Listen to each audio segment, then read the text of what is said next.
मित्रों, आज हम गांधी जी,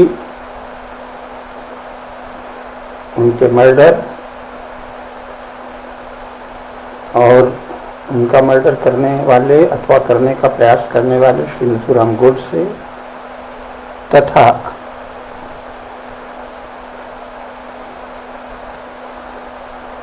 कांग्रेस पार्टी, इन तीनों के आपसी संबंधों पर और साथ ही इसमें निहित मुद्दों पर कुछ चर्चा करेंगे। मुख्य बात यह है कि 30 जनवरी को श्री नथुराम गोडसे ने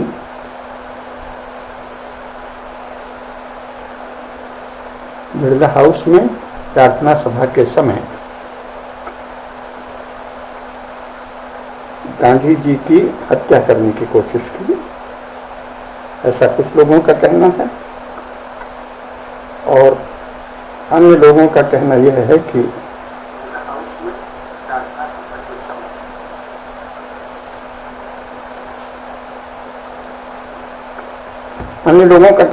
कि नहीं, कोई एक अन्य व्यक्ति वहां निहित विद्यमान था। बहुत संभव है कि वो CIA का कोई आदमी हो। इसके बहुत से प्रमाण मिले हैं, क्योंकि उसी समय न्यूयॉर्क टाइम्स में जो खबर छपी उसमें भारत में नवनियुक्त एक अमेरिकी उपराजदूत को बहुत ही बहादुर बताया है कि उसने फट से गोडसे को दबोच लिया और पुलिस को दिया। पुलिस तो डर गई थी वगैरह। जैसे भारत की पुलिस तो डरपोक थी, ब्रिटिश भारत की पुलिस डरपोक थी, वहाँ उपस्थित लोग भी डरपोक थे। बस वही एक अमेरिकी जो जवान है वो बड़ा बहादुर था, ऐसा बताने की कोशिश की है। तो इससे ऐसी शंका होती है, बहुत से लोगों ने ये शंका की है और मुझे भी शंका है कि वस्तुतः उसी व्यक्ति ने साथ में अपनी रिवॉल्वर से वो गोली चलाई थी, क्योंकि गांधी जी के शरीर से जो गोलियां निकली थी उनमें से एक कारतूस ऐसा था जो कि गोडसे की रिवॉल्वर का नहीं था। और इस बात की पूरी आशंका है कि गांधी जी की हत्या में CIA का हाथ हो, क्योंकि उस समय CIA जिस प्रकार से दनादन हत्याएं कर रहा था, उससे ये कोई आश्चर्य की बात नहीं है। और गांधी जी के रहने पर तत्कालीन अमेरिकी शासन को शायद काफी दिक्कत जाती। एक तो वो उनको थोड़ा बाद में कुछ सनकी सा मानने लगे थे अमेरिकी लोग, क्योंकि वो जो नोवाखली में जहाँ चारों ओर दंगा हो रहा है, हत्याएं हो रही हैं, बलात्कार हो रहे हैं, व्यभिचार हो रहे हैं, संपत्ति लूटी जा रही है, वहाँ एक आदमी रात को अपनी पोतियों जैसी बच्चियों के साथ निर्वसन सोता है, तो इसका सेक्स से कोई सीधा संबंध नहीं दिखता, मनोविकृति से, मानसिक विकृति से संबंध दिखता है। तो पहली बार बड़े पैमाने पर उस बात की चर्चा हुई। उसके पहले जो होता था वो आश्रम में लुके छिपे होता था, तो वो बात दुनिया भर में फैल गई। बहुत से मुसलमान जो वहाँ के थे वो तो इसी बहाने गांधी जी को दबाने आए, मारने आए। तो उन्होंने कहा नहीं, मैं तो मोहम्मद पैगंबर का हिजड़ा हूँ और इसलिए मैं तो मेरा इस सबसे सेक्स वैक्स से कोई मतलब नहीं, ये तो एक अलग तरह की बात है, ब्रह्मचर्य के प्रयोग कर रहा हूँ, जो भी उन्होंने कह दिया। तो अमेरिका को, इंग्लैंड को, फ्रांस को, सब जगह ये संदेश गया कि ये कोई ऐसा आदमी है जिसको दबाया जा सकता है, बहुत कमजोर है वगैरह। तो दबाकर उन्होंने नेहरू को सत्ता सौंप दी, ट्रांसफर ऑफ पावर किया। हो सकता है नेहरू ने ही कहा हो कि ये सज्जन हमारे लिए बहुत बड़ा रोड़ा बनेंगे और इन्हीं का अभी भारत में प्रभाव है, तो ऐसे करो कि बहुत से लोग ऐसे हैं देश में जो इनको ख़त्म करना चाहते हैं। अभी पाकिस्तान के प्रश्न पर, मुस्लिम प्रश्न पर जो गांधी जी खुल के अनुचित रूप से मुसलमानों का पक्ष ले रहे हैं, उससे लोग बहुत कुपित हैं। और एक खुफिया रिपोर्ट आ भी गई थी कि गांधी जी की हत्या की कोशिश हो रही है। तो हो सकता है कि जिस लेवल पे जवाहरलाल नेहरू उस समय ऑपरेट कर रहे थे, तो उन्होंने जरूर संयुक्त राज्य अमेरिका को और इंग्लैंड को, दोनों को ये सूचना दी होगी। उस समय माउंटबेटन यहाँ मौजूद थे और माउंटबेटन जिस स्तर का कूटनीतिज्ञ था, राजनीतिज्ञ था और गुप्तचर सेवाओं का भी जानकार था, तो उसे जरूर ये खबर मिली होगी कि गांधी जी की हत्या के लिए एक दो ग्रुप सक्रिय हैं। तो उसमें अगर अमेरिका को लगा होगा कि इनका हट जाना ही नेहरू का रास्ता प्रशस्त करने वाला है, तो बहुत संभव है कि उन्होंने वो तैयारी कर ली हो। जैसा विश्व राजनीति चली है, CIA के बारे में जितने तथ्य अब तक आए हैं बड़े बड़े मर्डर्स के, तो ये उनकी तुलना में बड़ा छोटा प्रयास है कि पता रहा होगा कि नथुराम गोडसे ये कर रहे हैं। बहुत ही सरल तरीका है।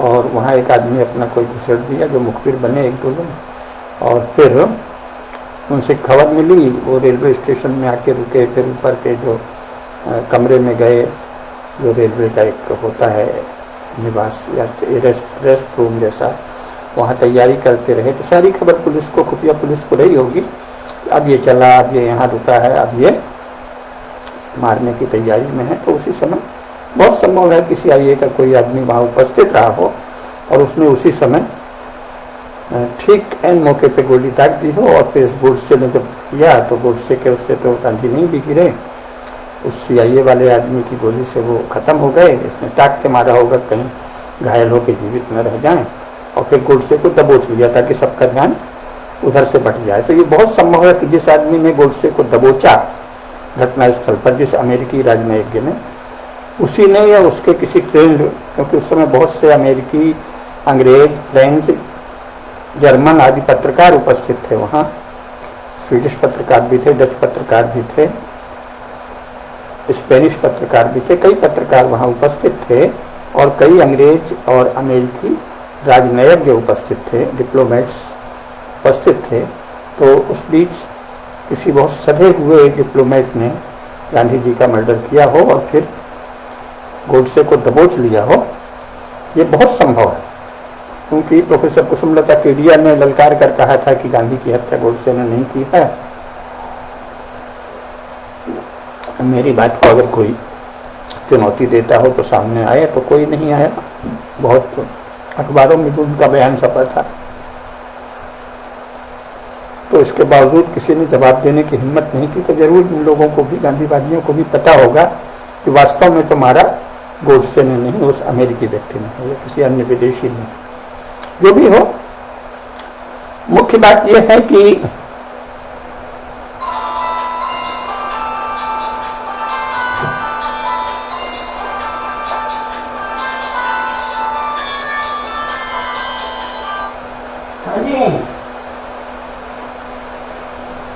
हेलो हेलो,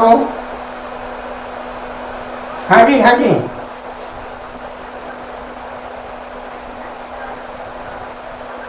अच्छा अच्छा, ठीक है, तुम्हें फोन करता हूँ। ओहो, मैं तो 1 मिनट में फेसबुक लाइव हूँ। अच्छा, कर देता हूँ, कर देता हूँ।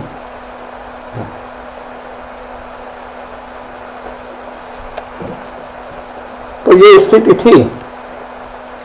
तो बहुत संभव है कि जवाहरलाल नेहरू के संज्ञान में रहा हो कि यह हत्या होने वाली है, और इंग्लैंड और अमेरिका के डिप्लोमेट्स से तथा गुप्तचर एजेंसियों से उनका संबंध तो था ही। ये इशारा रहा हो कि जब ये गोडसे मार दे तो काम तमाम कर देना, ये तो अभी अनाड़ी है, भावुक युवक है, ऐसा संभव है। लेकिन ये एक अवान्तर विषय है। नथुराम गोडसे की गोली से मरे या किसी अमेरिकी अथवा CIA एजेंट की गोली से मरे, ये बिल्कुल अलग बहस है। मुख्य बहस ये है कि नथुराम गोडसे तो गांधी जी की हत्या के लिए ही गया था, और उन्होंने हत्या का अपराध स्वीकार भी कर दिया कि हाँ, मैं हत्या के लिए आया था और मेरा काम हो गया। क्योंकि उस समय कहा गया था कि आप चाहो तो ये पैरवी हो सकती है कि आपकी गोली से नहीं मरे हैं। पोस्टमार्टम रिपोर्ट में भी ये पाया गया था कि वस्तुतः गांधी जी का प्राण जो गए गांधी जी के, वो किसी अन्य की गोली से ही गए हैं, है ना। तो इसलिए ये एक अलग विषय है कि वस्तुतः गांधी जी के पोस्टमार्टम की रिपोर्ट क्यों नहीं ली गई, जो वहाँ उपस्थित थी दोनों बहनें तथा अन्य स्त्रियां और कुछ पुरुष भी गांधी जी के भक्त, उनके बयान विस्तार से क्यों नहीं लिए गए? एफआईआर पब्लिक क्यों नहीं की जा रही है? पोस्टमार्टम रिपोर्ट पब्लिक क्यों नहीं की जा रही है? ये सब अलग विषय है। ये शासन जानता है। हो सकता है कोई अगर सचमुच उसमें सीआईए का हाथ है तो उसको पब्लिश करने से भारतीय हितों को खतरा है। तो बात आई गई हो गई, कोई बात नहीं। हम हिंदू लोग हैं, हम पुनर्जन्म में विश्वास करते हैं। गांधी जी, कुछ लोग कहते हैं कि वो बहुत ही बड़े महात्मा थे तो उनका मोक्ष हो गया होगा। हमारे अनुसार वो बीच में थे, न बहुत गए गुजरे थे, न बहुत ही उच्च स्तर के थे, तो उन्होंने फिर मानव योनि में जन्म लिया होगा। ऊर्ध्वं गच्छन्ति सत्वस्था मध्ये तिष्ठन्ति राजसाः जघन्य गुण वृत्तिस्था अधो गच्छन्ति तामसाः। तो न तो वो अधो गए होंगे और न ऊर्ध्व, मुझे लगता है कि वो मध्य तिष्ठन्ति, मानव योनि में ही उन्होंने अब तक पुनर्जन्म ले लिया होगा और इंग्लैंड में, भारत में जो भी भूमि उनको प्रिय रही होगी वहाँ पुनः जन्म लेकर अपना कार्य कर रहे होंगे, इसलिए वो तो विषय चला गया। मूल विषय इससे संबंधित है कि गोडसे गांधी जी की हत्या के लिए ही गए थे और गांधी जी की हत्या उनका पूरा इरादा था और अपनी समझ से उन्होंने गांधी जी को मार डाला। अब यहाँ से बहुत सारे प्रश्न उठते हैं। पहली बात ये, सबसे पहली बात तो ये उठती है कि जो गांधीवादी अपने को कहते हैं या उस समय की सरकार गांधीवादी कहती है या उसके बाद उसका जो आचरण रहा है, तो गांधी जी की हत्या करने वाले को क्षमा क्यों नहीं किया गया? अगर आप एक अहिंसक शासक हैं तो ये तो निश्चित है कि उन्होंने जो हत्या की वो देश प्रेम से भर कर की, इसमें तो कोई भी दो राय नहीं है ना। यानी नथुराम गोडसे को मोहनदास करमचंद गांधी से कोई व्यक्तिगत राग नहीं था, कोई व्यक्तिगत द्वेष नहीं था, उन्होंने उनकी कोई खेती नहीं उजाड़ी थी, उनका घर नहीं उजाड़ा था, उनके माता पिता को सताया नहीं था, कुछ भी नहीं किया था। नाथुराम गोडसे का कोई भी निजी नुकसान गांधी जी ने नहीं किया था। नाथुराम गोडसे के परिजनों का भी गांधी जी ने कोई नुकसान नहीं किया था। बाद में बहुत किया है गांधी जी के नाम पर नेहरूवादी ने, लेकिन उस समय तक गांधी जी ने कोई नुकसान नहीं किया था। और नाथुराम गोडसे के परिवार वाले भारत से उजड़ने को या पाकिस्तान जाने को विवश भी नहीं हुए थे और न ही उनके परिवार वाले पाकिस्तान से भगाए जाकर भारत आ रहे थे। वो तो मुसलमान भगा रहे थे और हिंदू आ रहे थे, लेकिन उन हिंदुओं में नथुराम गोडसे के परिवार का कोई व्यक्ति नहीं था, सीमित अर्थ में परिवार का। फिर उन्होंने क्यों मारा? तो स्पष्ट है कि उन्होंने देशभक्ति की भावना से मारा। तो अगर कोई युवक देशभक्ति की भावना से कोई भयंकर कोई ऐसा काम करता है, मर्डर का काम करता है, मार डालता है, तो आए दिन तरह तरह के अपराधियों के लिए क्षमा याचना लगती है। तो नथुराम गोडसे के लिए क्षमा याचना क्यों नहीं लगी और उसे क्षमा क्यों नहीं कर दिया गया? इंदिरा गांधी के हत्यारों वाले समूह को कांग्रेस पार्टी ने क्षमा कर दिया। राजीव गांधी के हत्यारों को क्षमा करने स्वयं सोनिया गांधी ने काफी पहल की है। तो हत्यारों को क्षमा करने की पैरवी कांग्रेस के कुछ लोग करते रहे हैं। आतंकवादियों को, देश के विरुद्ध गद्दारी करने वालों को, तरह तरह के लोगों को क्षमा याचना की बड़ी लंबी लिस्ट है जिनके लिए क्षमा याचना की मांग कांग्रेस पार्टी करती रही है। कांग्रेस पार्टी का वह धड़ा जो कभी अपने को गांधीवादी कहता है, कभी समाजवादी कहता है, कभी ये कहता है, कभी वो कहता है, लेकिन जो एक प्रकार से नेहरू जी की धारा का उत्तराधिकारी है, वो धारा का अनुयायी जो धड़ा है वो बहुत ज्यादा क्षमावादी है। तो नथुराम गोडसे को भी क्षमा कर देना था, क्यों नहीं क्षमा किया? अगर आप बड़े अहिंसक हैं तो एक प्रश्न ये उठता है, क्योंकि ये तो स्पष्ट है कि वो कोई बहुत बड़े संगठन का सरगना नहीं था, कोई उसकी बहुत व्यवस्थित विचारधारा भी नहीं थी। तो इस पर जरूर चर्चा होनी चाहिए कि आखिर गांधी जी के हत्यारे को क्षमा क्यों नहीं किया गया। ये तो बहुत ही विचारणीय प्रश्न है ना। दूसरा प्रश्न ये है कि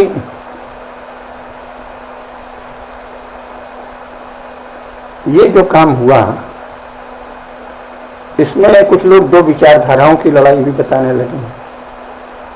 तो यहाँ इस पर विचार करना चाहिए। पहली बात तो ये कि जिसे विचारधारा यानी आइडियोलॉजी के अर्थ के रूप में जिसे विचारधारा कहने लगे हैं, वो तो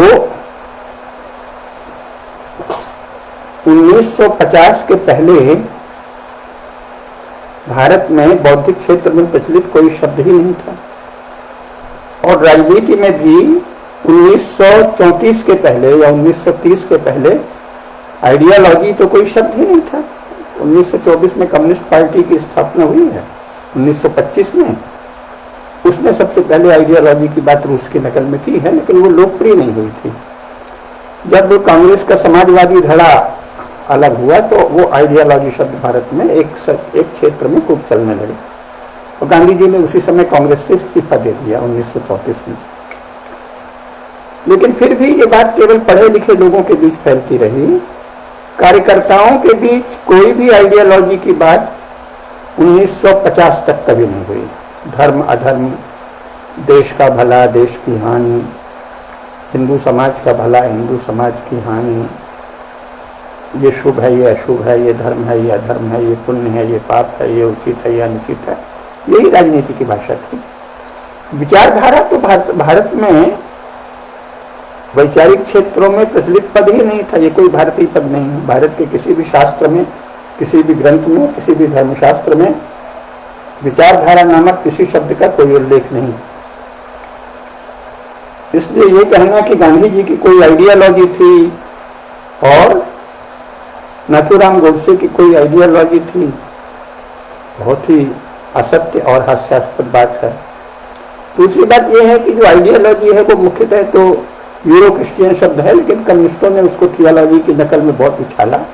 तो आइडियोलॉजी में बेसिक चीजें तो होती हैं ना, बेसिक प्रेमाइसेस कि लाइफ जीवन क्या है, पदार्थ और चेतना के संबंध क्या हैं, जीवन का लक्ष्य क्या है, इसके बाद राज्य के विषय में राज्य किसका प्रतिनिधि है, संपूर्ण समाज का प्रतिनिधि है या किसी क्लास का रिप्रेजेंटेटिव है, और फिर उसमें पूरा विस्तार होता है कि राज्य अमुक नीतियां क्यों बनाए, उसके द्वारा किस वर्ग का, अगर वो आप राज्य को वर्ग का प्रतिनिधि मानते हैं, शासक वर्ग का, तो फिर ये तय होता है कि अमुक नीति से किस वर्ग को क्या लाभ है, किस वर्ग को क्या हानि है। एक दूसरा होता है कि कुछ स्ट्रेटेजिक प्रिंसिपल्स भी होते हैं, तो भी कुछ सुसंगत हो, ये आइडियोलॉजी से मांग की जाती है। जो बात उससे सुसंगत नहीं हो, सुसंगत तो नहीं रहे हैं ज्यादातर किसी भी आइडियोलॉजी के अनुयायियों का आचरण, लेकिन फिर उसको जो उसके बौद्धिक लोग हैं वो भी कहते हैं कि ये आइडियोलॉजी से बाहर की चीज है। ये तो कुछ अपने स्तर पर प्रैक्टिकल पॉलिटिक्स का हिस्सा है, डी पॉलिटिक्स है ना, पॉलिटिक है आदि कहते रहते हैं। तो गांधी जी का ऐसा कौन सा विचार है? गांधी जी सनातन धर्म के निष्ठावान अनुयायी थे, तो इसका गोडसे से क्या टकराव? कोई टकराव नहीं। गांधी जी अहिंसा की बात करते थे कि मैं जो महर्षि पतंजलि के योग शास्त्र में अहिंसा का प्रतिपादन है उस तरह का अहिंसक हूँ, तो उसको भी गोडसे या सावरकर या किसी को क्या आपत्ति है? तो विचारधारा तो गांधी जी की क्या थी कोई नहीं जानता, क्योंकि वो विचारधारा का जो अर्थ होता है एक व्यवस्थित, कि जैसे अहिंसा कहते हैं कुछ लोग कि अहिंसा उनके विचार के मूल में है, जो उनके समर्थक हैं।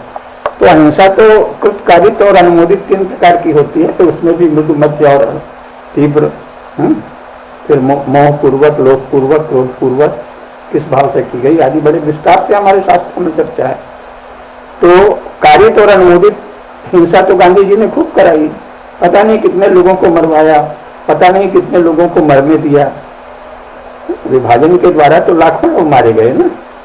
तो कारित और अनुमोदित हिंसा के पोषक गांधी जी हो गए, तो ये अहिंसा की आइडियोलॉजी तो है नहीं।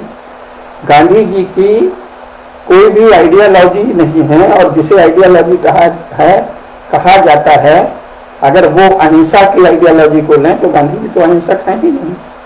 गांधी जी अहिंसा रट कर शत्रु को घेरने में चतुर एक राजनीतिज्ञ हैं, ये तो समझ में आता है। अपने विरोधी को पटकनी देने के लिए उन्होंने अहिंसा बहुत रटी और व्यवहार में हिंसा को भरपूर प्रोत्साहन दिया, ये तो प्रमाण है। तो गांधी जी की कोई आइडियोलॉजी थी, या स्टालिन की कोई आइडियोलॉजी थी, या लेनिन की कोई आइडियोलॉजी थी, या माओ की कोई आइडियोलॉजी थी, ये तो सब झूठी बातें हैं ना। मार्क्स की आइडियोलॉजी थी, मार्क्स की आइडियोलॉजी के अनुसार तो सोवियत संघ में कुछ भी नहीं हुआ और चीन में भी कुछ नहीं हुआ। तो आइडियोलॉजी काम है फिलोसफर्स का, विचारकों का, और न तो गांधी विचारक हैं, न नेहरू विचारक हैं, न लेनिन स्टालिन विचारक है, न माओ विचारक है। लोग तो प्रैक्टिकल पॉलिटिशियन है। और ये कहना कि राजनेता किसी आइडियोलॉजी को मानता है, ये तो केवल मूर्ख लोग कहेंगे। राजनेता तो सत्ता के लिए काम करता है, और सत्ता के लिए काम करने पर पढ़े लिखे लोगों को अपने साथ जोड़ने के लिए वो किसी आइडियोलॉजी की बात करता है, अगर वो आइडियोलॉजी के पीछे पागल लोग हों तो। जो लोग थियोलॉजी के पीछे पागल थे कि कोई एक थियोलॉजी श्रेष्ठ होती है, बाकी थियोलॉजी को नष्ट कर देना चाहिए, उनको तो आइडियोलॉजी शब्द आकर्षक लगेगा कि एक आइडियोलॉजी श्रेष्ठ है, बाकी सब जो हैं उस आइडियोलॉजी के शत्रु हैं, उनको नष्ट कर देना। इसलिए ईसाइयों और मुसलमानों की जो बड़ी धारा है उसको तो आइडियोलॉजी शब्द पसंद आएगा। कम्युनिज्म ईसाइयत का एक परिशिष्ट है, तो कम्युनिस्टों ने थियोलॉजी, चूंकि वो गॉड के नाम पे बहुत बड़ा प्रयोग हो रहा था, तो उन्होंने कहा थियोलॉजी नहीं आइडियोलॉजी। थियोलॉजी के केंद्र में गॉड रहता है, आइडियोलॉजी के केंद्र में आइडिया रहता है, लेकिन मानस वही है कि एक का अन्य सभी धाराओं पर नियंत्रण है। थियोलॉजी में भी यही था कि मैं जो कह रहा हूँ ट्रिनिटी का अर्थ ले रहा हूँ, जो बता रहा हूँ कि गॉड का आज तक एक ही बेटा हुआ, उसने ये कहा, उसको जो माने वो ठीक है, बाकी सब नष्ट कर देना। इस्लाम में भी यही था कि पैगंबर साहब जो हैं वो आखिरी पैगंबर हैं, जो उन पे यकीन लाए, ईमान लाए वो रहे, बाकी सब अधीन बना के रखो या खत्म कर दो। तो आइडियोलॉजी भी उसी में है कि जो हमारी आइडियोलॉजी को माने, चूंकि हम कह रहे हैं कि ये गरीबों की, मजदूरों की, साधारण लोगों की आइडियोलॉजी है, तो इसको मानो, नहीं तो हम तुमको नष्ट कर देंगे। न तो कोई गरीब ने कभी शासन किया, न गरीब की ये हैसियत होती कि वो धनियों को मारते। तो आइडियोलॉजी कवर है अपने विरोधियों की हत्या का, तो उनको नाश करने का, या उनको कंट्रोल एंड डोमिनेशन, है ना, नियंत्रण में लेने और आधिपत्य का। तो गांधी जी की तो कोई आइडियोलॉजी नहीं थी, गांधी जी की राजनीति थी। गांधी जी बहुत बड़े राजनेता थे, और राजनीति में समय समय पर अपने शत्रुओं को घेरने या परास्त करने के लिए और अपने समर्थकों को संरक्षण देने के लिए बहुत सी बातें कहते थे। उनकी बहुत सी बातें परस्पर विरोधी हैं। तो एक तो गांधी जी की कोई आइडियोलॉजी नहीं है। अब गोडसे की कौन सी आइडियोलॉजी है? गोडसे की कोई भी आइडियोलॉजी नहीं है, क्योंकि वो तो एक भावुक युवक है। जो भी लिखा उसका मिलता है, उससे लगता है कि उसे हिंदू धर्म से बहुत प्रेम था, हिंदुत्व से प्रेम था और भारत भूमि से प्रेम था, और उसे लगता था कि ये भारत में हिंदुओं के हितों को गांधी जी लगातार चोट पहुंचा रहे हैं, और ऐसी चोट पहुंचा रहे हैं जो असहनीय है, तो इसलिए इनको समाप्त कर दो।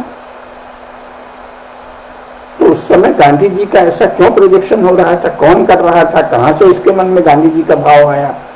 असली शासन उस समय लपक के गद्दी मिल ले रहे थे जवाहरलाल नेहरू और सरदार पटेल। और जवाहरलाल नेहरू ने कभी कहा नहीं कि ये गांधी जी बहुत बड़ी बाधा है हिंदुओं का हित करने के हमारे मार्ग में, ऐसा तो कभी नहीं कहा। जवाहरलाल नेहरू के तो वही बात थी जो गांधी जी की थी, उससे भी बढ़कर हिंदू विरोधी बात थी। गांधी जी तो कहते थे मैं सनातनी हिंदू हूँ, जवाहरलाल ने तो कभी कहा नहीं कि मैं सनातनी हिंदू हूँ। तो जो अपने को सनातनी हिंदू कह रहा है, आधुनिक राजनीति में अगर वो हिंदुत्व की हानि कर सकता है, वो हिंदुत्व को आधारभूत रूप से आघात पहुंचा सकता है, तो जो कह रहा है कि मेरी हिंदुत्व में कोई आस्था नहीं है, मेरी तो आस्था सोशलिज्म में है, उनका तो पत्र ही है कि एक शीघ्र ही अंतर्राष्ट्रीय स्तर पर हिंसा भड़कने वाली है सारी दुनिया में, और मैं उसमें सोशलिज्म का साथ दूंगा। हिंसा के साथ, हिंसा होने वाली है दो पक्षों के बीच, एक और सोशलिस्ट है, एक और कैपिटलिस्ट, मैं सोशलिस्टों का साथ दूंगा। अंतर्राष्ट्रीय स्तर पर हिंसा की ज्वाला भड़कने ही वाली है, ये जवाहरलाल नेहरू के पत्र हैं। तो सोवियत संघ जो हिंसा करेगा उसमें मैं उसके साथ हूँ, अमेरिका जो करेगा, इंग्लैंड जो करेगा, फ्रांस जो करेगा, उसके विरोध में। ये जवाहरलाल नेहरू का स्टैंड है। गांधी का तो नहीं है। गांधी तो कहते हैं मैं सनातनी हिंदू हूँ, फिर भी उन्होंने हिंदुओं की भयंकर हानि की, हिंदुओं को मरने दिया, लाखों हिंदुओं को। क्यों? क्योंकि या तो अहंकार था कि मेरा ये मत है, मैं मुझे अहिंसक मान लिया गया है, मतलब या तो ईगो की प्रॉब्लम है। अंग्रेज मुझे बहुत बड़ा विचारक मानने लगे हैं, कहते हैं वाह वाह ईसा मसीह के बाद अगर कोई व्यक्ति हुआ है तो गांधी ही है, तो इसके लिए सर्वस्व बलिदान दे दो, लोग मर जाएं, उजड़ जाएं, खत्म हो जाएं, कुछ हो जाएं, मुझे कहा तो जाएगा कि वाह गांधी बहुत महान है, शांति का अहिंसा का पुजारी है। इसने अपनी अहिंसा के लिए लाखों हिंदुओं को मरवा डाला, तो इससे वाहवाही मिलेगी। तो या तो ईगो प्रॉब्लम है या यश का है कि मुझे वही, वो भी यश और ईगो प्रॉब्लम एक दूसरे से जुड़े हैं। और या फिर ये है कि सत्ता हमारे गुट के हाथ में आए, नेताजी जा रहे हैं, नेताजी जब निर्णय लिया था तभी ये हो गया था कि नेताजी पता नहीं कहाँ छिपे हुए हैं। ये तो पता था, गांधी जी ने कहा है कि नेताजी जीवित हैं, ऐसा मेरा मानना है, ये गाली बांधने में है। तो नेताजी को गद्दी न जाए, हमारी धारा का जो आदमी है, भले वो हमसे भी छेड़खानी बदमाशी करता है, चालाकी करता है, जवाहरलाल नेहरू, लेकिन हम उसको सिखा लेंगे, बच्चा है और इसको शासन मिलना चाहिए। या तो ये है, इसलिए होने दिया क्योंकि अंग्रेजों ने ऐसा बना दिया था कि पार्टीशन तो करना पड़ेगा, नहीं तो कहेंगे कि नहीं आप भारत में तो बहुत बड़ी आबादी को, अंग्रेजों का क्या तर्क था, भारत की एक बहुत बड़ी आबादी को जब तक ये विश्वास न हो जाए कि हमको भी, हमारे अधिकार भी सुरक्षित रहेंगे, हम कैसे ट्रांसफर ऑफ पावर करें। और उधर मुसलमानों को उन्होंने सिखाया, तो जो मुसलमान कल तक अंग्रेजों को गाली दे रहे थे, उन्होंने कहना शुरू किया कि हमको बिल्कुल भरोसा नहीं है कि आपके जाने के बाद जो भारत है उसमें ये गांधी नेहरू के रहते हमारे हित सुरक्षित रहेंगे, ये तो हिंदू इंडिया बना देगा, है ना। तो मुसलमान कहते थे कि गांधी नेहरू हिंदू इंडिया बना देंगे, अंग्रेज कहते थे कि मुसलमान बड़ी संख्या में है तो भारत की इतनी बड़ी आबादी को अगर भरोसा नहीं है तो हम ट्रांसफर ऑफ पावर नहीं कर सकते, तो उन्होंने विभाजन मान लिया और कहा कि तुम मानो जल्दी से विभाजन, तभी हम सत्ता का ट्रांसफर करके जाएंगे। तो गांधी नेहरू ने मान लिया, ये हुआ ना। यानी हमको सत्ता मिले, इसके लिए सारे सिद्धांत जो हमने बयानबाजी की थी कि बंटवारा तो मेरी लाश पर होगा, किसी भी तरह विभाजन नहीं होगा, वो सब गए। ठीक है भाई, राजनीतिक कथन है, कह दिया, भूल गए। बड़े बड़े राजनीतिक कथन आधुनिक राजनेता प्रायः भारत में बयान देते रहते हैं। भारत के राजपुरुषों का तो ये था कि भाई रघुकुल रीति सदा चली आई, प्राण जान बचन न जाए। लेकिन अब तो ये है कि भाई प्राण तो बचाने ही है, वचन का क्या है, वचन तो इस प्राण से निकलते रहेंगे बहुत से। जब हम प्राण है तो मुंह में भी शक्ति है, तो जीभ से मुंह से कोई भी वचन निकलता रहेगा जिससे लगेगा कि हमारा हिस्सा देगा। तो गांधी जी भी उसी के थे, विभाजन मेरी लाश पर होगा, विभाजन बहुत जरूरी है। तो ये तो कोई आइडियोलॉजी हुई नहीं, ये तो या तो सत्ता की लिप्सा है कि हमारे गुट को सत्ता मिले, या यश की अदम्य लालसा है कि मुझे लोग माने कि ये अहिंसा का इतना बड़ा पुजारी है कि इसने अपने ही लोगों को मरवा डाला, लाखों लोगों को। दो ही बातें हैं। अब इसमें आइडियोलॉजी तो कुछ बनती नहीं ना। गांधी की क्या आइडियोलॉजी है, आप क्या कहेंगे? गांधी स्वदेशी की बात करते थे, जवाहरलाल स्वदेशी का उपहास उड़ाते थे। गांधी जो जो कहते थे राम राज्य, तो उन्होंने कहा क्या फालतू की बात आप करते हैं, राम राज्य क्या होता है, गौ रक्षा क्या होती है, हमको तो साइंटिफिक कैटल्स का पूरा वो करना है ना, प्रजनन भी करना है, नस्ल सुधार भी करना है, बहुत बड़ी संख्या में कैटल्स को बढ़ाना भी है, गोमांस का निर्यात भी करना है। और उन्होंने जो चाहा, जो जवाहरलाल ने चाहा वही हुआ। गांधी जी जो बोलते थे, चाहते क्या थे, ये तो गांधी जी जाने और भगवान जाने। भगवत्पाद शंकराचार्य ने कहा है ना कि भूख, प्यास, चिंता, आरोग्य, ये जो है ज्ञान, ये तो मनुष्य स्वयं ही जानता है कि उसको क्या कितना है।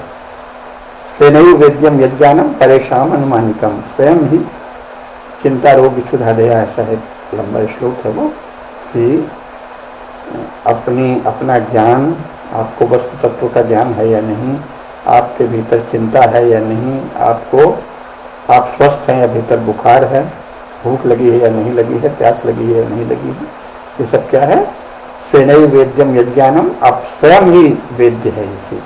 परेशान अनुमानिकम, दूसरे को अनुमान लगा सकते हैं।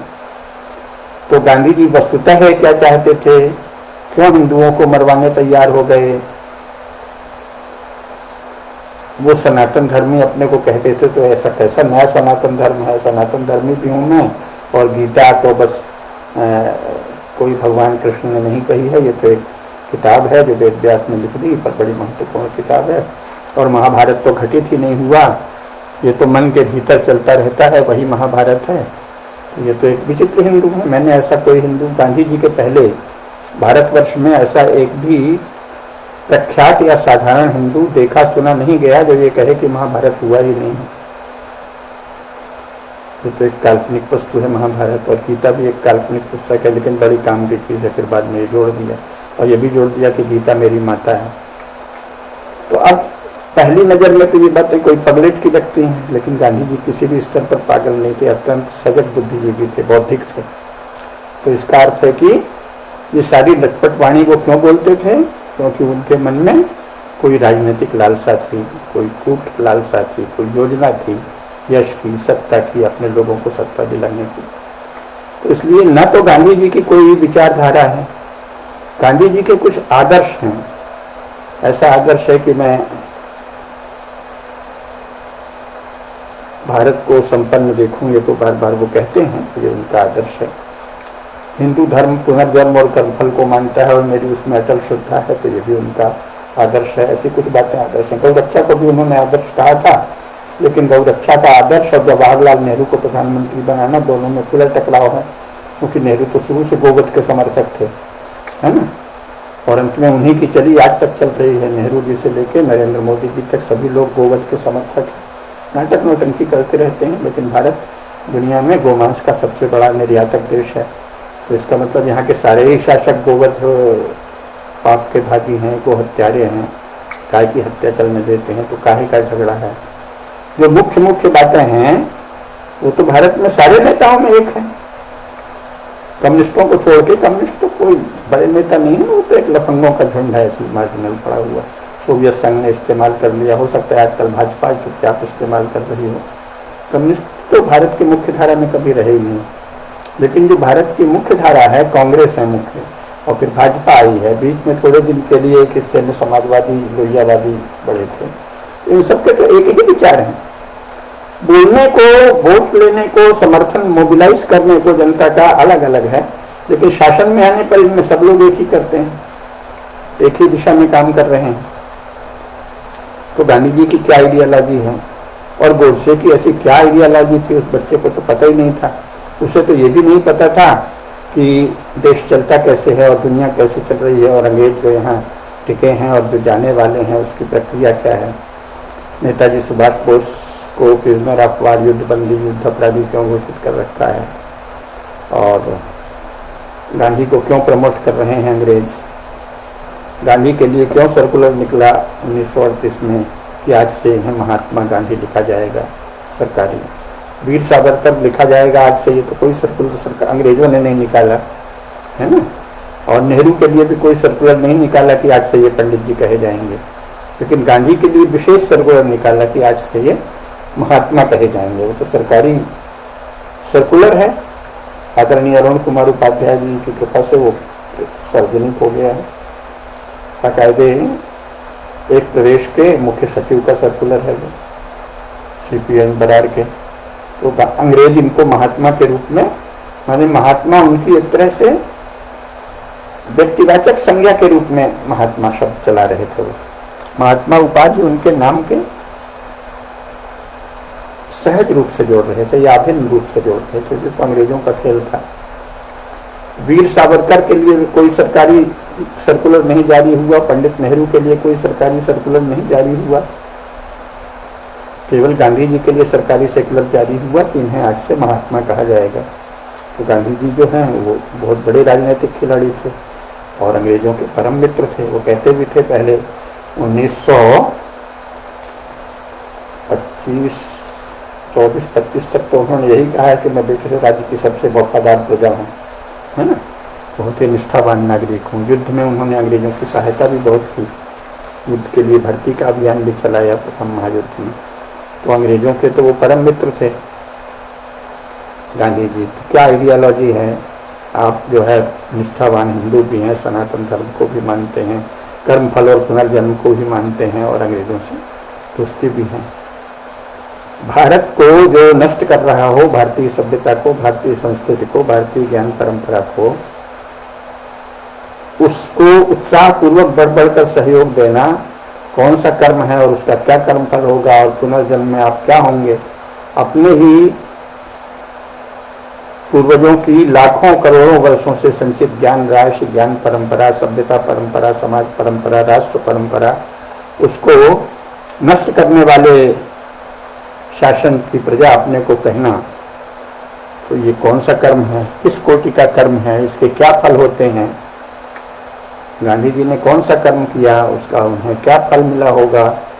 वो तो कहते थे मेरी पुनर्जन्म और कर्म फल में श्रद्धा है। तो ये सब प्रश्न है, क्योंकि इन सब पर कोई बहुत राजनेता लोग विचार नहीं करते, गांधी जी ने भी नहीं किया था, इसलिए गांधी जी की कोई आइडियोलॉजी नहीं है।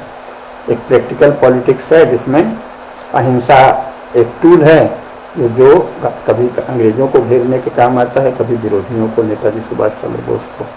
तो इसलिए न तो गांधी जी की कोई आइडियोलॉजी है और न वो बच्चा जो है उसको दुनिया के बारे में कुछ पता ही नहीं है। तो गोडसे, नथुराम गोडसे के स्मरण से हमारे भीतर स्नेह तो पैदा होता है कि देखो देशभक्त ऐसा था, इसको तो पता था कि फांसी हो जाएगी, फिर भी जान पर खेल गया, है ना। तो उसके इस साहस के लिए, इस वीरता के लिए मन में स्नेह स्वाभाविक है।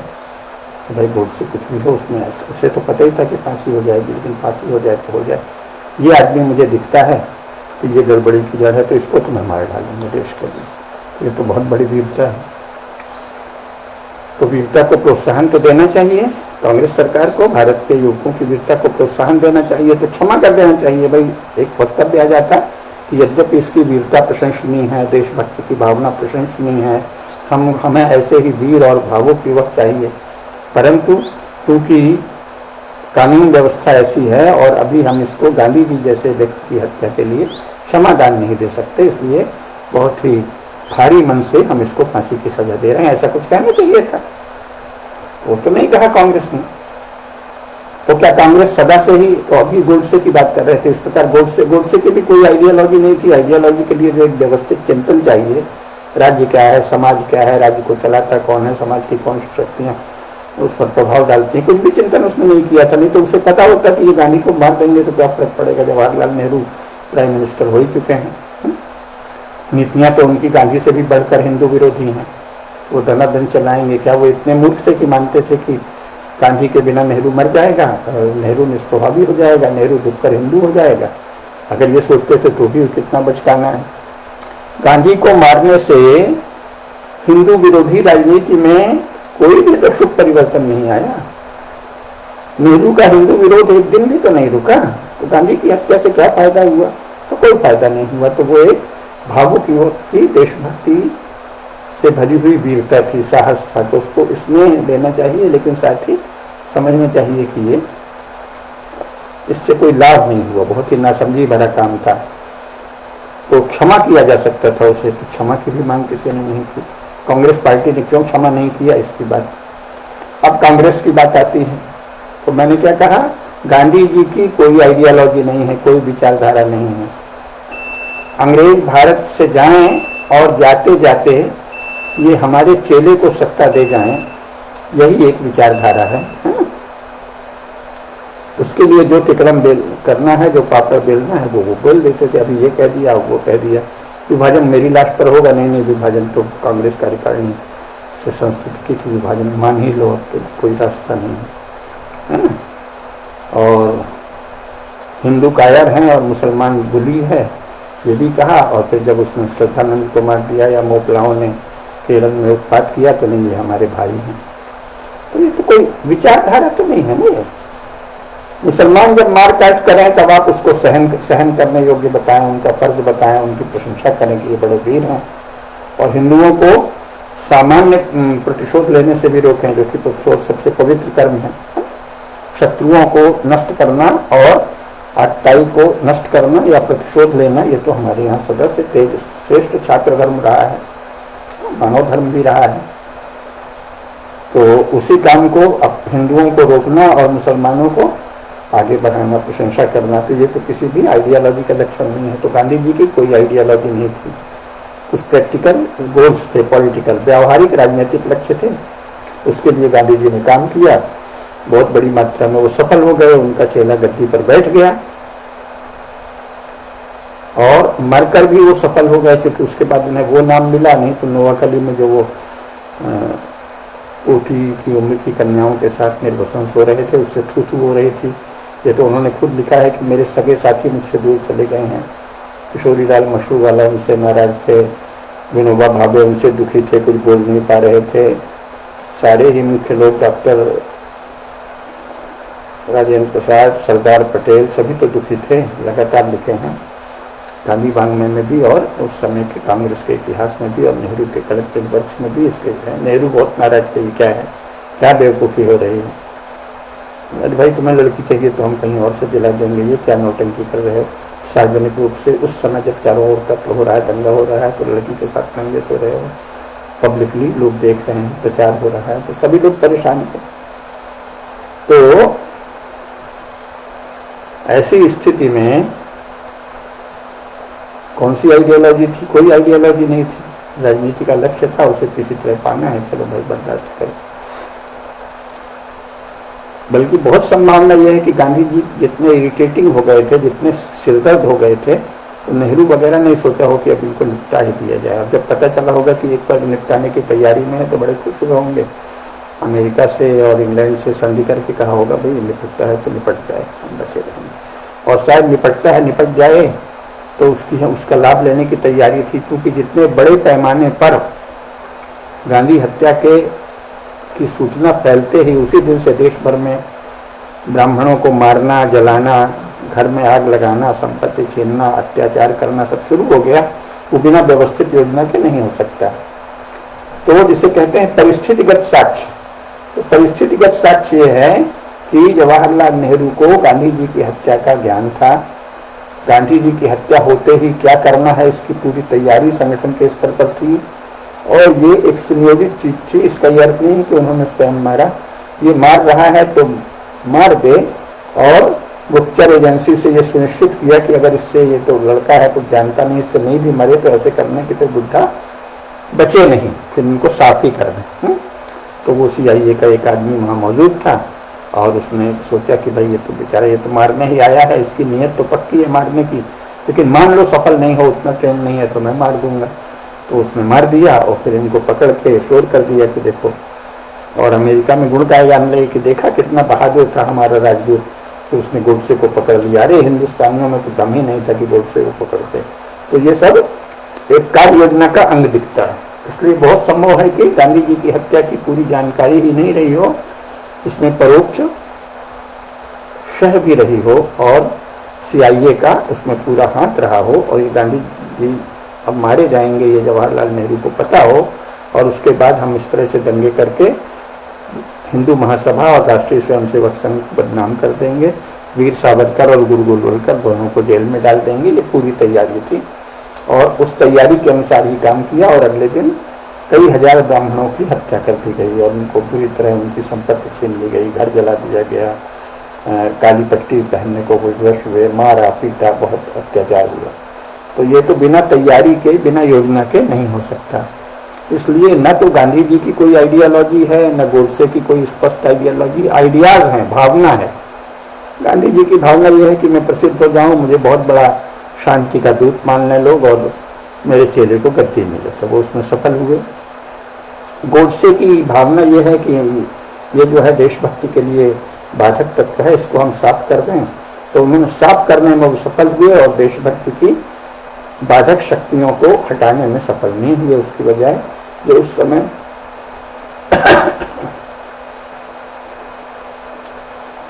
सत्ता के समीकरण चल रहे थे वही बने रहे, है ना। तो गांधी की कोई आइडियोलॉजी नहीं, गोडसे की कोई आइडियोलॉजी नहीं और कांग्रेस की भी कोई आइडियोलॉजी नहीं। कभी ये बोल रहे हैं, कभी वो बोल रहे हैं, चलने दे रहे हैं। अगर केवल इस हत्याकांड के ही संबंध में लें तो क्या कांग्रेस को राजनीतिक हत्याओं से परहेज है? तो सभी जानते हैं कि नहीं है। नेहरू जी पर भी कई आरोप हैं, इंदिरा गांधी जी पर तो स्पष्ट आरोप है कि ललित नारायण मिश्रा की हत्या कराई, कुछ अन्य लोगों की भी हत्या कराई। कहने वाले तो संजय गांधी का भी कह देते हैं, पर वो मुझे अविश्वसनीय लगता है। हो सकता है संजय गांधी का यूं ही दुर्घटना हो गई विमान की, लेकिन बहुत से लोगों की हत्या कराई इंदिरा गांधी ने। फिर इंदिरा गांधी के मुख्यमंत्रियों ने, द्वारिका प्रसाद मिश्र ने प्रवीर चंद्र बंजदेव की हत्या की, है ना, यहाँ हत्या कराई। इस प्रकार राजनीतिक हत्याएं तो कांग्रेस का स्वभाव ही रही हैं, इसलिए हत्या के विरुद्ध नहीं है। अब कोई भी जो हत्या करता है आधुनिक युग में, वो ऐसे खुलेआम थोड़ी कहता है कि हत्या मेरा स्वभाव है या हत्या मेरी आइडियोलॉजी है। तो कांग्रेस ने भी नहीं कहा, लेकिन राजनीतिक हत्याएं कांग्रेस का स्वभाव है, कांग्रेस का मुख्य काम है, उसने बहुत हत्या की है। इसलिए गोडसे से इसका क्या विरोध है? अगर कहो कि आप हत्याओं के विरोध में हैं तो ये इतिहास से सिद्ध नहीं होता। कांग्रेस हत्याओं के विरोध में नहीं है। कांग्रेस ने सिखों का जितने पैमाने पर कत्लेआम कराया, तो इससे सिद्ध होता है कि वो बहुत बड़े दंगे और कत्लेआम के भी विरोध में नहीं है, है ना। और गांधी जी की किस बात से कांग्रेस सहमत है ये भी नहीं पता। न तो उसने भारतीय भाषाओं को बढ़ाया, न गौ रक्षा को बढ़ाया, न गाँव का उतना सुदृढ़ीकरण किया, गाँव के पंचायत राज भी नहीं लाए जैसा गांधी जी चाहते थे। तो कांग्रेस और गांधी जी का क्या संबंध है, सिवाय इसके कि राजनीतिक लक्ष्य के लिए दोनों परस्पर शत्रु होते हुए भी एक हैं, यही होगा ना। तो इसलिए कांग्रेस जो है वो किसी भी तरह, कांग्रेस की क्या आपत्ति है, ये कोई बता ही नहीं सकता। अगर आपको ये आपत्ति, क्या आप किसी भी कांग्रेस के वरिष्ठ नेता द्वारा अपनी नातिन पोतिन की उम्र की लड़कियों के साथ निर्वसन सोने देना पसंद करेंगे? इस बात को कहना नहीं करेंगे। कौन सी बात है गांधी जी की जो आप पसंद करेंगे? तो कांग्रेस नहीं बता सकती, है ना। और हत्याएं तो कांग्रेस करती ही रही है, चाहे वो रविंद्र सरोवर कांड हो, चाहे जगह जगह तमाम तरह की अश्लीलता, भ्रष्टाचार, व्यभिचार और साथ में हत्या, ये तो कांग्रेस इसके लिए प्रसिद्ध रही है। और कांग्रेस के नेताओं पर अनेक महत्वपूर्ण राजनीतिक हत्याओं के आरोप लगते ही रहे हैं। तो इसलिए कहना पड़ेगा कि कांग्रेस की भी वास्तव में कोई इन सब चीजों से कोई गंभीर आपत्ति नहीं है। वो तो राजनीतिक रूप से जब किसी के विरुद्ध कोई बात उछालनी है तो उछाल देती है, अन्यथा वो स्वयं वही काम करती रहती है। तो कांग्रेस की हानि क्या है? गांधी जी की हत्या से तो कांग्रेस की कोई हानि नहीं हुई, लाभ ही हुआ, अपने विरोधियों को दबा दिया। और अहिंसा से तो कांग्रेस का कोई लेना देना नहीं, जैसा मैंने बताया, स्पष्ट है। तो फिर कांग्रेस की तो कोई हानि नहीं है गांधी हत्या से, और गोडसे को कोई लाभ नहीं हुआ, और देश को कोई लाभ नहीं हुआ, हो ही नहीं सकता था। तो इन सब बातों को जानना चाहिए कि गांधी जी की हत्या एक देशभक्त नवयुवक का अत्यंत उत्साह से भरा हुआ पराक्रम था, पुरुषार्थ। गांधी जी की हत्या जो सोची गई या की गई, उसके पीछे जो थॉट था, जो विचार था, वो ये था कि हिंदुत्व की भावना, गौ रक्षा की भावना, हिंदुओं का उत्पीड़न बंद हो। कांग्रेस का तो क्या कहें, जो पाकिस्तान से भागकर लोग आए वो यहाँ मस्जिदों में रुक गए, क्योंकि जामा मस्जिद और उस आसपास के इलाके को छोड़कर मुसलमान चले गए थे। तो गांधी जी ने उसी के लिए अनशन कर दिया कि मस्जिदों से जहाँ तहाँ, जो सराय से जहाँ जहाँ हिंदू रुके हुए हैं, उसको तत्काल खाली कराया जाए, बलपूर्वक उनको मार के भगाया जाए। तो कोमलता और मानवीय व्यवहार से तो फिर आपका कोई रिश्ता ही नहीं रहा। और वो मस्जिदें तो सब वस्तुतः मंदिरों को तोड़कर बनी है, इसका तो प्रमाण है। जामा मस्जिद भी, दिल्ली की जामा मस्जिद भी हिंदू मंदिरों को तोड़कर ही बनी है। तो वहाँ विपत्ति के समय, प्राणों पर संकट के समय, विभाजन के समय आप क्यों नहीं शरण ले सकते? क्या आपत्ति है आपको? थोड़े समय, जबकि मस्जिद उस तरह से कोई ऐसी पवित्र चीज भी नहीं है उनके यहाँ, कहीं भी नमाज पढ़ लेते हैं। ये भी नहीं है कि मस्जिद के बिना नमाज नहीं हो सकती। तो ये नहीं कह सकते कि कांग्रेस जो है वो राजनीतिक हत्याओं की विरोधी है या उत्पीड़न की विरोधी है। हिंदुओं का जैसा भयंकर उत्पीड़न हुआ, हिंदुओं को जिस प्रकार बेघर बार होकर आके दिल्ली में चांदनी चौक से आगे जामा मस्जिद तक फैले हुए इलाके में, ऐसे ही कहीं किसी मस्जिद में, कहीं इसी तरह के जगहों पर रुकने को विवश होना पड़ा। और गांधी जी ने वहां से भी हटने को विवश कर दिया, नहीं तुम मस्जिद में नहीं रह सकते। क्यों नहीं रह सकते? तो इससे पता चलता है कि गांधी जी का अहिंसा का दावा असत्य है, अप्रामाणिक है, किसी भी तरह ठहरता नहीं। और कांग्रेस का किसी भी विचारधारा का दावा असत्य है, अप्रामाणिक है। कोई विचारधारा कांग्रेस की, शासन किसी भी प्रकार से करना ये विचारधारा नहीं, ये तो लक्ष्य है, एक आइडिया हो सकता है। कांग्रेस का कोई आइडिया होगा और कोई लक्ष्य होगा, लेकिन उसको विचारधारा नहीं कह सकते। इस प्रकार हमने जो बात की उससे ये पता चलता है कि ना तो गांधी जी की कोई आइडियोलॉजी थी, आइडियोलॉजी एक आड़ है जो कहीं भी हो सकती है, लेकिन उसके लिए कुछ परिश्रम की आवश्यकता होती है।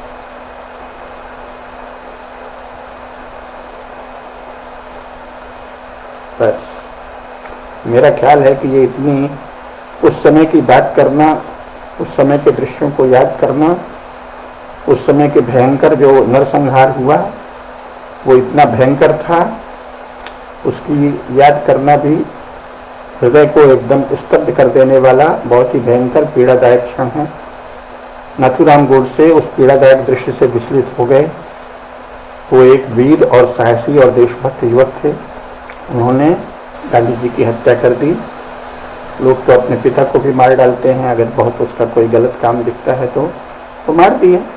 तो वो एक देशभक्त युवक का भावावेश में किया गया कार्य था। न तो उसकी कोई व्यवस्थित विचारधारा थी, न गांधी जी की कोई व्यवस्थित विचारधारा है, और न कांग्रेस पार्टी की ही कोई विचारधारा है। वो शासन करना चाहते हैं, शासन करने के लिए समूह बना लिया और मोबिलाइजेशन कर लिया समय समय पर तरह तरह की। आधुनिक पार्टियां किसी भी आइडियोलॉजी पर आधारित नहीं होती। आइडियोलॉजी एक प्रोपेगेंडा मटेरियल है। आइडियोलॉजी बेसिकली तो सोवियत संघ का उत्पाद है। वैसे तो मार्क्स के विचार में है थियोलॉजी के काट में, लेकिन उसका प्रोपेगेंडा लेवल पे बहुत बड़े पैमाने पर प्रोपेगेंडा सोवियत संघ में लेनिन स्टालिन नामक दो लफंगों की सत्ता आने के बाद हुआ। तो आइडियोलॉजी मूल रूप में तो मार्क्स का थियोलॉजी के उत्तर में गढ़ा गया एक विचार है, लेकिन एक व्यवस्थित रूप से प्रचार करने यानी बिक्री योग्य माल वो सोवियत संघ में स्टालिन और लेनिन की सत्ता आने पर बना। तो वो उस अर्थ में सोवियत संघ का उत्पाद हो गया, प्रोडक्ट हो गया। तो आइडियोलॉजी क्या है? सोवियत संघ का उत्पाद है, प्रोडक्ट है। गांधी जी से उसका लेना देना नहीं, गोडसे से उसका लेना देना नहीं। गांधी जी सत्ता में अपने शिष्यों को बैठालना चाहते थे और अंग्रेजों की नज़र में ये चाहते थे कि ये बहुत सच्चा शांति का मसीहा है। उसमें वो सफल हुए, क्योंकि आज तक अंग्रेज एक प्रकार से गांधी जी के प्रति कृतज्ञ हैं और वो बराबर गांधी जी को अभी भी चाहते हैं कि इसी का एशिया में चारों ओर यही विचार छा जाए ताकि यहाँ के लोग कभी भी शस्त्र उठाकर राजनीतिक प्रतिशोध नहीं लें, अत्याचारी को की हत्या नहीं करें, बस उसका इसी तरह से गोलमोल बातें करते रहें और सौदेबाजी करते रहें। तो इसलिए गांधी जी अंग्रेजों के सच्चे प्रतिनिधि हैं, उन अंग्रेजों के, धूर्त अंग्रेजों के, अच्छे अंग्रेजों के नहीं।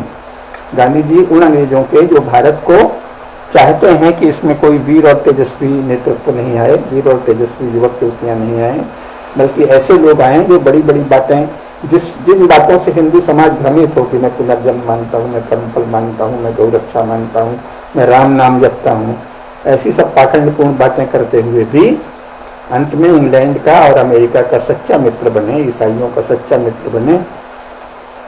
ऐसे नेता गांधी जी थे और वो इंग्लैंड की उस समय की कसौटी पर सही उतरे और इंग्लैंड इस विषय में मानना पड़ेगा कि वो गांधी जी का कृतज्ञ है। इंग्लैंड और इंग्लैंड से गए हुए अमेरिका में बसे हुए सभी लोग गांधी जी को ठीक ही याद करते हैं, क्योंकि गांधी जी ने उनका ही काम किया था। गांधी जी ने उनके काम को काफ़ी सहारा दिया था, काफ़ी सहयोग दिया था। इस प्रकार गांधी जी उनके लिए महत्वपूर्ण हैं और ये तो उनकी प्रशंसा करनी पड़ेगी कि वो इतने कृतज्ञ हैं कि वो गांधी जी को अभी भी याद करते हैं। और जब याद करेंगे तो ऐसी बड़ी बड़ी बातों के द्वारा, शांति अहिंसा के द्वारा करेंगे। उनको भी पता है। और वो कौन सा अहिंसा का तो मानने वाला अगर यूरोप होता, अमेरिका होता तो परमाणु बम क्यों बनता और इतने सारे युद्ध क्यों होते? उसके बाद भी युद्ध तो कभी थमा नहीं। तो यूरोप का अहिंसा से क्या लेना देना, और संयुक्त राज्य अमेरिका का अहिंसा से क्या लेना देना, और भारत के शासन का अहिंसा से क्या लेना देना। और गायों को, निरीह कोमल निर्दोष गौ माताओं को मार कर हत्या करके उनका मांस बेच के, गौमांस बेचकर थोड़ी सी विदेशी मुद्रा कमाकर कहीं ये साज सज्जा के सामान या इस तरह की चीजें खरीदना, ऐसा करने वाले भारत के सभी शासक, सभी पार्टियों के जो गोहत्या चलने दे रहे हैं और जो गोमांस की बिक्री विदेशी मुद्रा के लिए कमा रहे हैं, ऐसे लोगों को अहिंसक कैसे कहा जाएगा? इनको बुद्ध और अहिंसा का नाम लेने का क्या अधिकार है? भगवान बुद्ध का नाम लेने वाला इतने बड़े पैमाने पर गोहत्या कैसे कराएगा? तो सारा झूठ चल रहा है। न तो किसी भी राजनीतिक दल का इस रूप में आइडियोलॉजी से कोई संबंध है, न गांधी की कोई आइडियोलॉजी थी, न गोडसे की कोई आइडियोलॉजी थी। ठीक ठीक समझना चाहिए।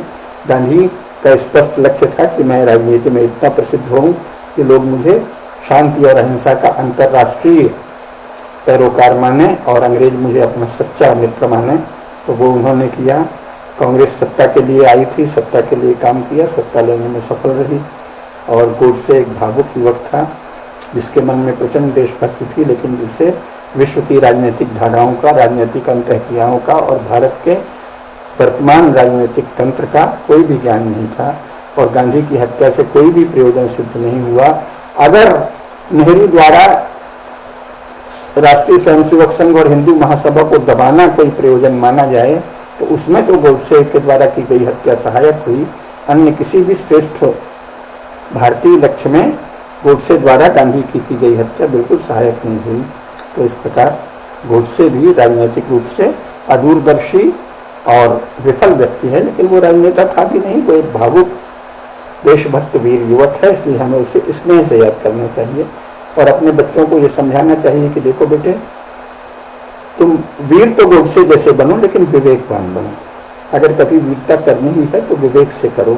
इस तरह की निरर्थक हत्याओं से कोई मतलब नहीं। और राजनीति जितनी बड़ी चीज है उसमें इस तरह व्यक्तियों की हत्या से कुछ नहीं होता।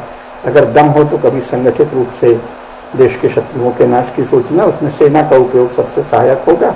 इस तरह व्यक्तियों की हत्या से कोई लाभ नहीं। यह हम अपने बच्चों को समझाएं। गोडसे उनके लिए एक वीरता का उत्प्रेरक दृष्टांत हो सकता है कि भाई देखो जैसे ऐसे वीर होते हैं। जरूरत पड़ने पर देश के किसी बड़े काम के लिए तुम जान पर खेल जाओ, बाद में फांसी होगी तो कोई बात नहीं, फांसी होगी तो हम लोग तो पुनर्जन्म श्रद्धा रखते हैं और पुनर्जन्म होगा और श्रेष्ठ जन्म होगा। कर्मफल के सिद्धांत के अनुसार अगर तुमने श्रेष्ठ लक्ष्य के लिए मृत्यु का वरण किया तो श्रेष्ठतर जन्म होगा। आदरणीय श्री नथुराम गोडसे जी भी पहले से अधिक उच्च पृष्ठभूमि के साथ, उच्च संस्कारों के साथ, अधिक वीर होकर, अधिक तेजस्वी होकर, अधिक बड़े परिवार में, तो संस्कारी बड़े का अर्थ होता है संस्कारी शुचि नाम श्रीमतांगे है योग भ्रष्टो भी जाए थे। तो किसी पवित्र घर में वो पैदा हुए होंगे क्योंकि उनके लक्ष्य बहुत ऊंचे थे, उनके आदर्श ऊंचे थे, उनका प्रयोजन ऊंचा था, बहुत ही वंदनीय लक्ष्य था। लेकिन जो काम किया वो अज्ञान से भरा हुआ और भावुकता से भरा हुआ था। इस वीरता का कोई और बड़ा उपयोग हो सकता था। कोई बात नहीं, जो वो कर गए उसमें उनकी वीरता प्रणम्य है, बारंबार प्रणम्य है, उनकी वीरता स्तुत्य है, उनकी भावुकता स्तुत्य है, लेकिन उनका अविवेक स्तुत्य नहीं है। और हमें अपनी नई पीढ़ी को ये बताना होगा कि गोडसे से वीरता तो ग्रहण करो लेकिन अविवेक को छोड़ दो, विवेकपूर्ण वीरता का अभ्यास करो। ये हम गांधी जी से नहीं सीख सकते, ये केवल गोडसे से ही सीखेंगे। गांधी जी से सीखना है तो अंग्रेजों से कैसे उन्होंने उनकी ही बात से उनको घेरा। अब इतना बड़ा अज्ञान फैल गया है कि लोग कहते हैं गांधी जी ने कहा था कि अगर कोई तुम्हारे बाएं गाल पर एक तमाचा मारे तो दाहिना गाल भी उसकी ओर कर दो। गांधी जी ने तो ऐसा कभी नहीं कहा। गांधी जी ने अंग्रेजों से कहा कि तुम जिस बाइबिल की बात करते हो यहाँ हमको बेवकूफ बनाने के लिए, उसमें सरमन ऑन द माउंट में ये लिखा है। तो अगर तुम बड़े बाइबिल वाले हो, सरमन ऑन द माउंट को मानते हो, तो तुम ऐसा करो। क्रांतिकारी तुम्हें मारते हैं तो तुम अपने को और समर्पित कर दो। तो ये अंग्रेजों को घेरने का तरीका था। गांधी जी ने तो कभी नहीं कहा कि कोई तुम्हारे बाएं गाल पर मारे तो दाहिना गाल भी आगे कर दो। तो हमारे यहाँ ऐसा भयंकर अज्ञान, ये जवाहरलाल नेहरू ने जो शिक्षा चलाई, 4-4 पीढ़ियों को अज्ञान से भर दिया। गांधी के बारे में भी सच नहीं पता। जब कोई नया लड़का या नई लड़की ये कहती कि अरे गांधी जी ने तो ऐसा कहा था कि बाएं गाल पर मारे तो दाहिना गाल सामने कर दो, तो क्रोध किस पर आना चाहिए? जवाहरलाल नेहरू और कांग्रेस पार्टी पर। जवाहरलाल नेहरू, इंदिरा गांधी, राजीव गांधी, मनमोहन सिंह, इन सब कांग्रेस में ये क्या शिक्षा हमारे बच्चों को दी? और तुम्हारी गांधी जी में क्या निष्ठा जी? तुम तो गांधी जी के बारे में भी झूठ बताते हो।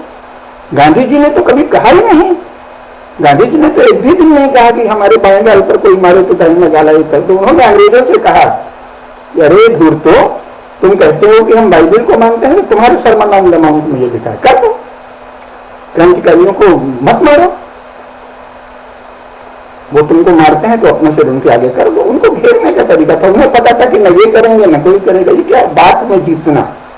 तो गांधी जी ने सरमन ऑन द माउंट के उस कथन का उदाहरण अंग्रेजों को घेरने के लिए दिया था। स्वयं ऐसा कभी नहीं कहा कि कोई हमारे बाएं गाल पर मारे तो दाहिना गाल आगे कर दो। और ना गांधी जी ने कभी ये कहा कि अन्याय का विरोध न करो, वो तो जीवन भर जिसे अन्याय कहते थे उसका विरोध करते रहे। तो गांधी जी के गुण भी पहचानना चाहिए। उन्होंने अन्याय का प्रचंड राजनीतिक विरोध किया, बड़ी बुद्धिपूर्वक किया, कुशलतापूर्वक किया, लेकिन साथ ही उनमें उनका ये स्वार्थ भी जुड़ा था कि हमारे ही गुट के लोग सत्ता में आए। उसके लिए उन्होंने बहुत दांव पेच खेले और अहिंसा जैसे पवित्र शब्द का दुरुपयोग किया। ये गांधी जी पर लांछन है। गांधी जी ने प्रचंड बुद्धिमत्ता का परिचय देकर शांतिपूर्वक अंग्रेजों को घेरा, इसके लिए गांधी जी का अभिनंदन है। और अहिंसा, सत्य, सनातन धर्म, कर्मफल, पुनर्जन्म जैसे पवित्र शब्दों का राजनीति के लिए दुरुपयोग किया, ये उन पर लांछन है। हर व्यक्ति का सम्यक निरूपण करना चाहिए, गांधी जी के लांछन को भी जानना चाहिए, गांधी जी के अभिनंदनीय कार्यों को भी जानना चाहिए। गोडसे ने जो कुछ किया उसमें उसकी वीरता स्तुत्य है, उसकी देशभक्ति स्तुत्य है, लेकिन उसका अविवेक चिंतनीय है। वो हमारे स्नेह का भाजन है। हमको अपने नई पीढ़ी के युवकों को ये बताना है कि तुम वीर और साहसी और देशभक्त गोडसे जैसे बनो, परंतु अविवेकी मत बनो। राजनीति में कोई भी कदम ऐसे उठाओ जिसके फलितार्थ अच्छे हैं, ये बताना चाहिए। और कांग्रेस पार्टी का आइडियोलॉजी से कोई निर्णय देना नहीं। भारत के किसी भी राजनीतिक दल का आइडियोलॉजी से क्या संबंध? आइडियोलॉजी एक प्रोपेगेंडा मटेरियल है, सोवियत संघ का उत्पाद है, जो पढ़े लिखे लोगों के बीच समर्थन पाने के लिए बेची जाने वाली वस्तु है। आइडियोलॉजी क्या है? पढ़े लिखे और आइडियोलॉजी के पीछे पगलाए हुए पढ़े लिखे लोगों को अपने पक्ष में मोबिलाइज करने के लिए एक वस्तु है, एक चीज है, प्रोपेगेंडा मटेरियल है। Ideology is a propaganda material for the mobilisation of so called intellectuals who have less intellect and more strategic interest है। तो आइडियोलॉजी तो राजनीति से आइडियोलॉजी का कोई संबंध दुनिया में नहीं रहा है, भारत में भी नहीं है। न कांग्रेस की आइडियोलॉजी कोई है, न भाजपा की आइडियोलॉजी, ये सब फालतू बातें। कांग्रेस किनका प्रतिनिधित्व करती है?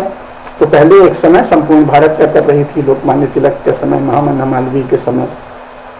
धीरे धीरे वो हिंदू समाज से दूरी रखने वाले और सोशलिस्ट विचारों की ओर झुकाव रखने वाले, अर्थात राज्य बल के द्वारा समाज को नियंत्रित करने की इच्छा करने वाले लोगों की पार्टी बन गई। इस समय की अधिकांश पार्टियां वैसी ही हैं जो राज्य के बल से समाज को नियंत्रित करना चाहती हैं, उसके लिए तरह तरह के कानून बनाती हैं। उसमें अत्यधिक भेदभाव भी होता है, लेकिन कहना तो न्याय पड़ता है, सामाजिक न्याय आदि। लेकिन फिर फर्क क्या है? क्या कोई फर्क नहीं है? नहीं, बहुत फर्क है। कांग्रेस ने केवल हिंदू द्रोही तत्वों का संयोजन किया है, भाजपा हिंदुत्वनिष्ठ तत्वों का संयोजन कर रही है। उसका बहुत शंका है कि वो छलपूर्ण प्रयोग ही करेगी, लेकिन फिर भी हिंदुत्व के नाम से करेगी ना, तो अगर हिंदू समाज में दम हुआ तो उसका उपयोग कर ले जाएगा। राजपुरुष अपने स्वार्थ के लिए, सत्ता के स्वार्थ के लिए ही काम करते हैं, लेकिन वो क्या बोल रहे हैं, कौन सी भाषा बोल रहे हैं? तो कांग्रेस की जो भाषा है वो इन दिनों अपरिचित हो गई है भारत के लिए, हिंदुओं के लिए अजनबी हो गई है, विजातीय हो गई है। कांग्रेस की सारी पदावली ही विजातीय है। कांग्रेस की भाषा अपरिचित, अजनबी और विजातीय है। हिंदू उसका अर्थ ही नहीं समझते हैं। मैं खुद इतना पढ़ा लिखा हूँ, मैंने यूरोप की विचारधाराएं पढ़ी हैं, अंग्रेजी भाषा बहुत पढ़ी है, संस्कृत, हिंदी, अंग्रेजी तीनों जानता हूँ, विश्व के इतिहास को पढ़ा है। कांग्रेसी नेताओं की भाषा मेरी समझ में नहीं आती, कुछ भी बोलते हैं, ये बोल दिया, वो बोल दिया है। तो कांग्रेस जो है वो हिंदुओं के लिए, भारत के लिए विजातीय पदावली का प्रयुक्त करने वाली राजनीतिक संस्था है, इसलिए कांग्रेस को समाप्त होना चाहिए। भाजपा हिंदुओं की सुपरिचित पदावली का प्रयोग करने वाली संस्था है, उसको आगे बढ़ाना चाहिए। लेकिन भाजपा के लोगों का भी मूल लक्ष्य सत्ता में बने रहना है। सत्ता में बने रहने के लिए वो समाज के साथ अन्याय अधिक नहीं कर पाए, इसके लिए समाज को शक्तिशाली बनाने का भी विचार करना चाहिए। केवल भाजपा पर ध्यान केंद्रित कर देंगे या भाजपा के पोषक संगठन की सेवा में लग जाएंगे तो हिंदू समाज कमजोर होता जाएगा।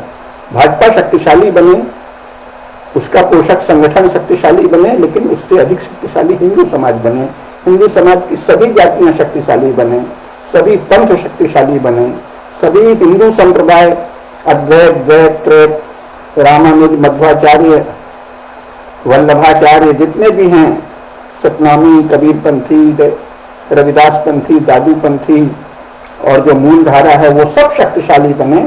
जातियों एवं संप्रदायों में सुविभक्त ये सुंदर सहस्त्र शीर्षा पुरुषा सहस्त्राक्षा सहस्त्रपात ये जो हिंदू समाज है ये शक्तिशाली बने। इसके एक अंग के रूप में भाजपा शक्तिशाली बने, राष्ट्रीय स्वयंसेवक संघ शक्तिशाली बने। कांग्रेस अब विजातीय हो चुकी है, इसलिए धीरे धीरे विसर्जित हो जाए। हम लोग तो देवी की प्रतिमा, गणेश जी की प्रतिमा को भी स्थापित करते हैं तो समय पर विसर्जित कर देते हैं। फिर कांग्रेस को तो एक राजनीतिक दल के रूप में हिंदू समाज ने प्रतिष्ठित किया, अब वो विसर्जन के योग्य हो चुका है, अब वो प्रतिमा विसर्जित की जाए। भाजपा की प्रतिमा प्रतिष्ठित रहेगी, इसके आगे समाज शक्तिशाली बनेगा। तो हो सकता है कि राज्य का ये ढांचा ही बदल जाए। वर्तमान राजनीतिक दल, संविधान में वर्तमान राजनीतिक दलों को कोई मान्यता नहीं दी गई है, ये एक्स्ट्रा कॉन्स्टिट्यूशनल एक्टिविटी है, पार्टियां एक्स्ट्रा कॉन्स्टिट्यूशनल एक्टिविटी हैं। तो धीरे धीरे कुछ दूसरी गतिविधियां आएंगी राजनीति के नाम पे, उसके लिए समाज को शक्तिशाली बनाना होगा। बात को समझता हूँ, न तो गांधी जी की कोई आइडियालॉजी थी, परस्पर विरोधी बातें अपने अहंकार और अपने को शांति और अहिंसा का बड़ा भारी दूत बताने के लिए, अंग्रेजों और अमेरिकियों की नज़र में ऊंचा चढ़ने के लिए गांधी जी ने काम किया। कांग्रेस की कोई विचारधारा नहीं है, किसी समय वो हिंदू समाज का एक शक्तिशाली माध्यम बनी, अब वो हिंदू समाज के लिए इररिलेवेंट हो गई है, अप्रासंगिक हो गई है। भाजपा हिंदू समाज की परिचित पदावली बोलती है, यद्यपि उसके नेता भी सत्ता के लिए ही काम कर रहे हैं।